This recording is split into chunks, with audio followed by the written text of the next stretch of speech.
క్రితం గల్లీ గల్లీకి తిరిగి చంద్రబాబు నాయుడు గారు సంపద సృష్టిస్తాను, ఆ సృష్టించిన సంపదతో ప్రతి ఇంటికి సంక్షేమం ఇస్తామని, ప్రతి ఆడపడుచుకి నెలకి 1500, సంవత్సరానికి 18,000, నిరుద్యోగ భృతి 3,000, ఇంటికి 3 సిలిండర్లు, లేదు రైతు భరోసాని 20,000, అమ్మఒడిని మరి మారుస్తూ ఎంతమంది ఉన్నా 30,000, ఇలా అనేక పథకాలు చెప్పాడు.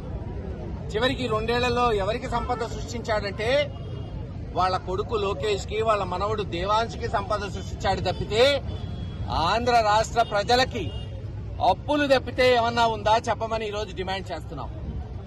సుమారు 3 లక్షల కోట్లు 2 సంవత్సరాల్లో అప్పు చేసి ఒక్క పథకం కూడా అమలు చేయకుండా మాట తప్పిన రాజకీయ నాయకుడిగా, అబద్దాలాడిన ముఖ్యమంత్రిగా చరిత్ర సృష్టిస్తున్నాడు చంద్రబాబు నాయుడు గారు. కేవలం అప్పులే కాదు, ఈరోజు చూస్తే పన్నుల భారం, అత్యధిక పన్నులు ఈరోజు ఈ రాష్ట్రంలో ఆంధ్ర రాష్ట్ర ప్రజల మీద మోపుతున్నారు. పెట్రోల్, డీజిల్ ఈరోజు మీరు చూస్తే పక్కనున్న ఆంధ్ర రాష్ట్రం, కర్ణాటక, తెలంగాణ కన్నా అత్యధిక ధరలు మన దగ్గరున్నాయి. అక్కడ మనకన్నా ఎక్కువ పెద్ద పట్టణాలున్నా ధరలు తక్కువ ఉన్నాయి. ఇక్కడ గ్రామీణ ప్రాంతం, వ్యవసాయం మీద ఆధారపడిన ప్రాంతం, వ్యవసాయేతర పనుల మీద ఆధారపడిన ప్రాంతంలో పన్నులు ఎక్కువేసి ఈరోజు పెట్రోల్, డీజిల్ ధరలు మీరు చూస్తే చెన్నైలో 104 రూపాయలు, కర్ణాటకలో 106 రూపాయలు పెట్రోల్ ఉంటే, తెలంగాణలో 110 ఉంటే మనకేమో దాదాపు 113 నుంచి 114 రూపాయలు పెట్రోల్ మీద ఉంది. అలాగే డీజిల్ మీద వ్యత్యాసం దాదాపు పక్క రాష్ట్రాలతో పోలిస్తే 3 రూపాయలు ఎక్కువ ఉంది. వెంటనే ఈ రాష్ట్రంలో పెట్రోల్, డీజిల్ ధరలు తగ్గించాలి. పక్క రాష్ట్రాలు మేమేమి పాకిస్తాన్ లో ఎంత ఉందో, ఆఫ్ఘనిస్తాన్ లో ఎంత ఉందో చెప్పట్లా, మన పక్క రాష్ట్రాల్లో ఎంత ఉందో అంతన్నా పెట్టండి అని డిమాండ్ చేస్తున్నాం.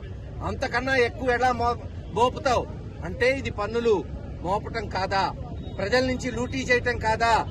సంపద కాదు చంద్రబాబు నాయుడు గారు సృష్టిస్తుంది, ప్రజల నుంచి లూటీ చేస్తున్నారు. అందుకే ఒకటే నినాదిస్తున్నాం, అమరావతి తాడేపల్లి నుంచి ఆంధ్ర రాష్ట్ర గల్లీ వరకు ఒకటే నినాదం, ఇదేమి రాజ్యం, ఇదేమి రాజ్యం,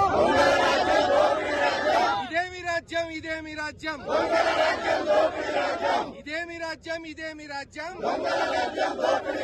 చూశారు కదా, ప్రజల్ని పన్నుల రూపాన, అనేక అప్పుల రూపాన దోపిడీ, దొంగతనం చేస్తున్న రాజ్యమే చంద్రబాబు నాయుడు గారి నాయకత్వంలో జరుగుతుంది. తక్షణమే జగన్మోహన్ రెడ్డి గారి నాయకత్వంలో డిమాండ్ చేస్తున్న విధంగా పెట్రోల్, డీజిల్ రేట్లు తగ్గించండి, పక్క రాష్ట్రాలతో సమానంగా చేయండి, ఆంధ్ర రాష్ట్ర ప్రజల మీద భారం తగ్గించి వ్యవసాయాన్ని కాపాడవలసిందిగా డిమాండ్ చేస్తున్నాం. కేవలం ఏదో మోడీ గారు నేను చెప్తే ఎంత చెప్తే అంత అని చెప్పడం కాదు. చంద్రబాబు నాయుడు గారు ఆచరణలో చూపెట్టు.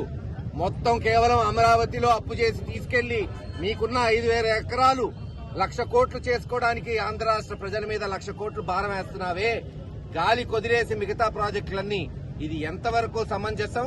ఏది ఏమైనా వైఎస్ఆర్సీపీ పార్టీ ప్రజల పక్షాన నిలబడి పోరాటాలు చేస్తుందని తెలియజేస్తారు.